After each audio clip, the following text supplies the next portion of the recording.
भारत पिछले कुछ दशकों में टेक्नोलॉजी और इलेक्ट्रॉनिक्स मैन्युफैक्चरिंग में आगे बढ़ने की बहुत कोशिश की, लेकिन हर बार किसी न किसी वजह से रोक दिया गया। कभी हाई एंड मशीन नहीं दी जा सकती, कभी कहा गया कि माइक्रो प्रोसेसर्स और कंप्यूटर्स भारत को खतरा बना सकते हैं। और जब भारत ने अपने डिफेंस के लिए न्यूक्लियर टेस्ट किए, तब तो सप्लाई पूरी तरह रोक दी गई। दरअसल पश्चिमी देशों को भारत की साइंटिफिक कैपेबिलिटी पर भरोसा था, इसीलिए उन्होंने टेक्नोलॉजी शेयर करने के बजाय रोकने की कोशिश की। लेकिन एक देश हमेशा से भारत के साथ खड़ा रहा और उसे सपोर्ट करता रहा, और वह देश है ताइवान। जैसे ही भारत पर लगे रिस्ट्रिक्शंस हटे, ताइवान ने क्वाइटली इलेक्ट्रॉनिक सेक्टर में भारत को मजबूत बनाने का काम शुरू किया। आज मेक इन इंडिया के इलेक्ट्रॉनिक सेक्टर में ताइवान की कंपनी की टेक्नोलॉजी और सपोर्ट से बहुत बड़ा बदलाव देखने को मिला। Bharat space, defence, railways, power, telecom और ऑटोमोबाइल जैसी सेक्टर में काफी हद तक आत्मनिर्भर बन चुका है, लेकिन सर्विस और नेटवर्किंग डिवाइसेस के लिए अभी भी इम्पोर्टेड सप्लायर्स पर निर्भर है। ज्यादातर ये सप्लायर्स यूके और यूरोप के हैं और कभी भी सप्लाई रुकने का खतरा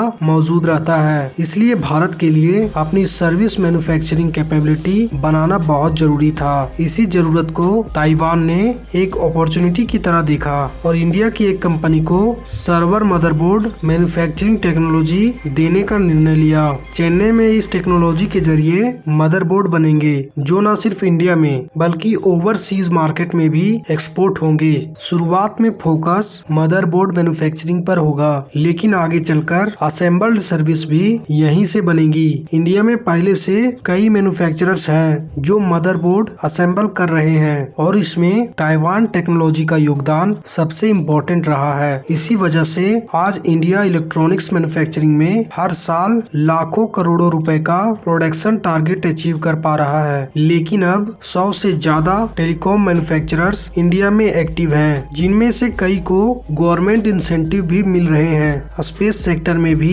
इंडिया ने साबित कर दिया है कि 95% कंपोनेंट्स रॉकेट और सैटेलाइट में भारत में ही बनते हैं। रेलवेज, पावर सेक्टर, डिफेंस और ऑटोमोबाइल में इंडियन इलेक्ट्रॉनिक्स की हिस्सेदारी बढ़ रही है। आने वाले समय में जब इंडिया की पहली सेमीकंडक्टर फैब्रिकेशन यूनिट प्रोडक्शन शुरू करेगी, तो इलेक्ट्रॉनिक्स मैन्युफैक्चरिंग में निर्भरता पूरी तरह हट जाएगी। ये कहानी सिर्फ टेक्नोलॉजी ट्रांसफर की नहीं है, बल्कि विजन और ट्रस्ट की है। ताइवान ने देखा कि इंडिया मजबूत होगा तो सप्लाई चेन ज्यादा स्टेबल होगी, और इंडिया ने इस मौके को ग्लोबल इलेक्ट्रॉनिक्स हब बनाने के लिए यूज करना शुरू कर दिया है। अगर ये वीडियो आप यहाँ तक देख चुके हैं तो इस वीडियो को लाइक करके हमारे चैनल को सब्सक्राइब कर लीजिए, क्योंकि इस चैनल पर रोज ऐसे ही वीडियो देखने को मिलते हैं। धन्यवाद।